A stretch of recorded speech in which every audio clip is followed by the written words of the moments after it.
Good morning class. आज की video में मैं आपको बताऊंगी राजस्थान बोर्ड के क्लास 12 के इंग्लिश के सिलेबस के बारे में। कंपलसरी पेपर जो हिंदी और इंग्लिश होता है उसमें से इंग्लिश की बात कर रहे हैं हम। सेशन 2024-25। तो इसके अंदर पहले तो हम ये देखेंगे कि मार्क्स कितने होंगे। 80 मार्क्स ही है, अभी सिलेबस यही जारी किया गया है। सेशनल के 20 मार्क्स इसमें है। जो लास्ट ईयर ये बात हो रही थी कि शायद 20 मार्क्स नेक्स्ट ईयर से होंगे या नहीं होंगे, बट इस टाइम तक तो है। तो ये टोटल पेपर आपका होगा 100 मार्क्स का। तो 100 मार्क्स में से ये 20 हटाने के बाद आपको 80 मार्क्स का ये जो सारा सिलेबस मैं आपको बताऊंगी उसमें होंगे। सबसे पहले रीडिंग का पार्ट होगा 15 मार्क्स का, जो आपके 11th में 20 मार्क्स का था। रीडिंग में पैसेज होंगे 2। राइटिंग में कंपोजिशन पार्ट होगा टोटल, जिसमें आर्टिकल होगा और आपकी रिपोर्ट होगी, लेटर होगा। ये 3 चीज़ें 15 मार्क्स की होंगी। ग्रामर और फिर आगे 2 बुक्स। अब सबसे पहले देखेंगे रीडिंग की 15 मार्क्स में क्या आता है। रीडिंग में पैसेज फ्रॉम द कॉम्प्रिहेंशन, आपकी समझ के अकॉर्डिंग पैसेज होंगे, और ये दोनों अनसीन पैसेज होंगे। और अनसीन पैसेज आप जानते हैं कौन से होते हैं।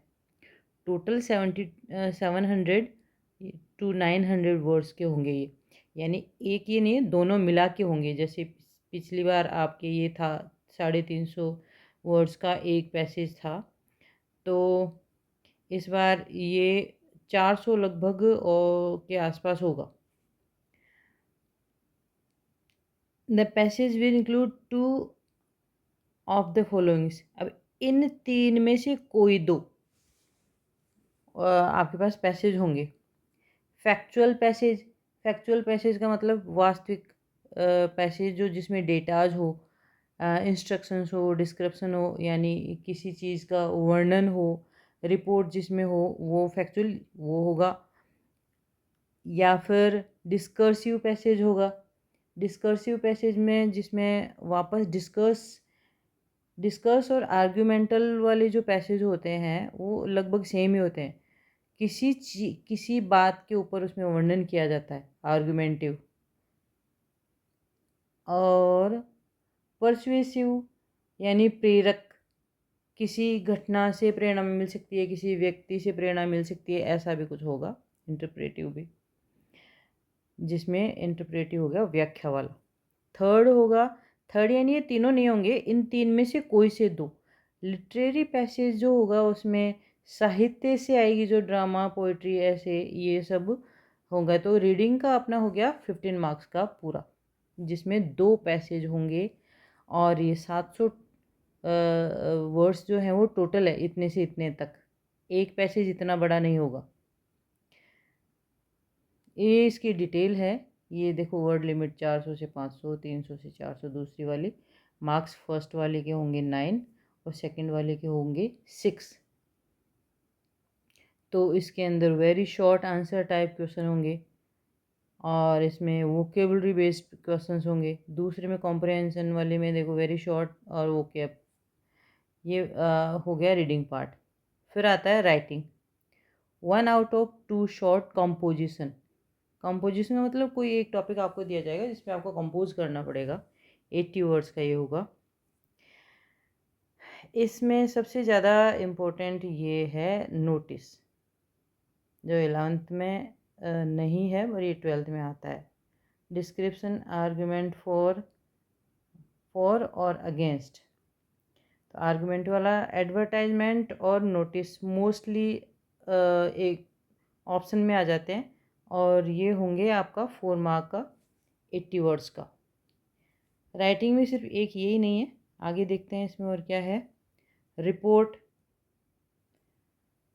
और पैराग्राफ, या तो ये 5 मार्क्स के। रिपोर्टर जो पेपर में न्यूज़ जो छपती है, जो रिपोर्टर बनाते हैं, उस तरीके का रिपोर्ट होती है। और उसके ऑप्शन में पैराग्राफ जो होगा, हम 10th तक आप लोगों ने लिखा है पैराग्राफ, वो पैराग्राफ 100 वर्ड्स। फिर आता है letter. 1 out of 2 based on some verbal input. देखो, इसमें एक बिजनेस लेटर ऑफिशियल, तो ये बिज़नेस वाला ऑफ़िशियल एक ही हो सकता है, मतलब हम बिज़नेस में ऑफ़िस भी तो होता ही है, तो वो फॉर्मल लेटर जो हम जिसकी पहले बात करते थे 10th तक, वो business letter. Letter to editor, application for job और या एप्लीकेशन टू स्कूल, ये दोनों हो सकते हैं। तो एप्लीकेशन फॉर जॉब ये मोस्ट कॉमन इसके अंदर लेटर है जो आपके एग्ज़ाम में आता है, रिज्यूमे के साथ में इसको लिखा जाता है। नेक्स्ट है, हाँ, तो ये हो गया 6 मार्क का, 5 मार्क का एंड ये है 4, टोटल हो गए 15। Now third grammar. ग्रामर में अगर हम एक इसको अलग रख दें थोड़ा, क्योंकि ये याद करने का सिर्फ, तो ये फर्स्ट, सेकंड और फोर्थ, ये तीनों टॉपिक लगभग एक दूसरे से रेलेवेंट है। Clauses, synthesis, clauses, noun clause, adverb clause. Clauses होते हैं दो दो जिनके मिल के जिनसे सेंटेंस बनता है। सिंथेसिस में सेंटेंस बने ऑलरेडी हैं और उनके साथ उनको जॉइन कैसे करते हैं, इससे ये सिंथेसिस का पार्ट होगा। और कंजंक्शंस, क्लॉजेज को जोड़ने के लिए जो वर्ड्स यूज़ करते हैं वो कंजंक्शंस होते हैं। तो फर्स्ट, सेकंड, फोर्थ एक जैसे हैं, थर्ड एक अलग है। 2 मार्क्स के हैं ये पूरे 8 मार्क्स के। अब आता है नंबर बुक्स का। फर्स्ट बुक है प्रोज, जिसके अंदर 8 लेसन हैं। ये इम्पोर्टेंट बुक है 14 मार्क्स की।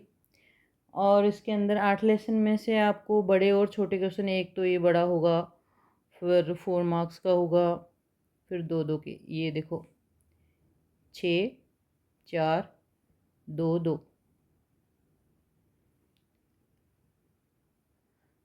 पोइट्री, पोइट्री बहुत इजी है प्लस स्कोरिंग है, क्योंकि इसके अंदर आपके पास 5 पोइम ही मिलेंगी सिर्फ, होंगी, और वो बहुत शॉर्ट और इजी है।